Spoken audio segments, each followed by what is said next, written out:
Nothing brings people together quite like Team USA at the Olympic Winter Games. From NBC Universal's iconic storytelling to the innovative technology across Xfinity and Peacock, Comcast brings the Olympic Games home to America, sharing every moment with millions. When Team USA steps onto the world stage, people aren't just watching, they're cheering together. This winter, everyone is all on the same team.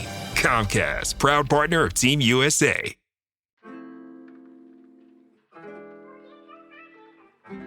Hello and welcome to the Morning Five. Hope you're having a good week so far. I'm your host, Michael Ware, President and CEO of the Center for Christianity and Public Life. Today is Wednesday, March 18th. Let's begin with a reading from the 46th Psalm. God is our refuge and strength, an ever-present help in trouble. Therefore we will not fear, though the earth give way, and the mountains fall into the heart of the sea. Though its waters roar and foam and the mountains quake with their surging, there is a river whose streams make glad the city of God, the holy place where the Most High dwells. God is within her.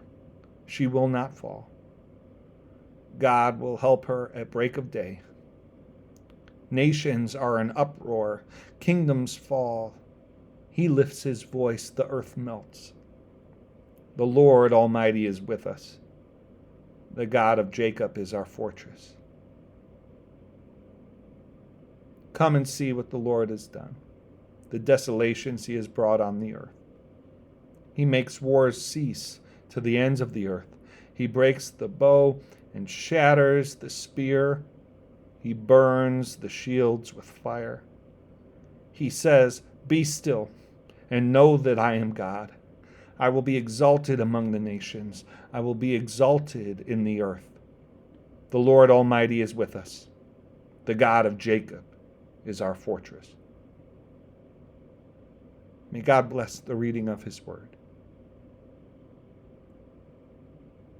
Well, friends, thanks for joining today. Let's get right to the news. First, for news updates, yesterday, a Trump administration official resigned in protest over the war against Iran. Joe Kent, nominated by President Trump to head the National Counterterrorism Center, wrote in a letter that, quote, "I cannot in good conscience support the ongoing war in Iran." He added, "Iran posed no imminent threat to our nation, and it is clear that we started this war due to pressure from Israel and its powerful American lobby." Now, Kent has long supported Trump and hewed closer to the isolationist wing of the Republican Party. Trump on Tuesday responded to Kent's resignation by telling reporters he, quote, "always thought he was weak on security, very weak on security." Again, just stunning. That is President Trump referring to the person he nominated to head the National Counterterrorism Center, saying that he thought that person that he nominated, he always thought they were weak on security. Just absolutely stunning. Next news item. Israel said yesterday that it had killed the head of Iran's National Security Council, as well as the head of a militia aligned with the Iranian regime. Iran's president pledged it would retaliate for the strikes. And finally, for today's update, as we told you yesterday, the Senate is forging ahead with a marathon debate over voter ID. Last night, the chamber voted to proceed to debate. One Republican, Senator Lisa Murkowski of Alaska, voted against the motion to advance the bill, and Senator Tom Tillis didn't vote at all. Senators may spend as many as 10 days debating the SAVE Act and voting on amendments. All right, now let's get into today's main story. Yesterday, the state of Arizona filed criminal charges against the company behind the prediction betting firm Kalshi, accusing them of operating a gambling business without a license. No company gets to decide for itself which laws to follow, Arizona Attorney General Chris May said of the charges. Arizona bans betting on elections and businesses that host wagers but haven't been licensed. The charges include 20 counts of illegal betting and wagering. Kalshi hosts bets on everything ranging from what specific words a politician might use in a TV appearance to how likely it is that a foreign leader will be deposed, to the odds for war with another country. Arizona is just the latest state to take legal action against the company, according to a Wall Street Journal report on the charges yesterday. Massachusetts and Michigan have also sued Kalshi for illegal sports betting. State legislators around the country are also questioning what kind of guardrails may need to exist for companies like this. Arizona had previously sent Kalshi a cease and desist last May. Kalshi, meanwhile, is making a legal argument that its platform hosts event contracts rather than gambling, which are under federal jurisdiction rather than state law.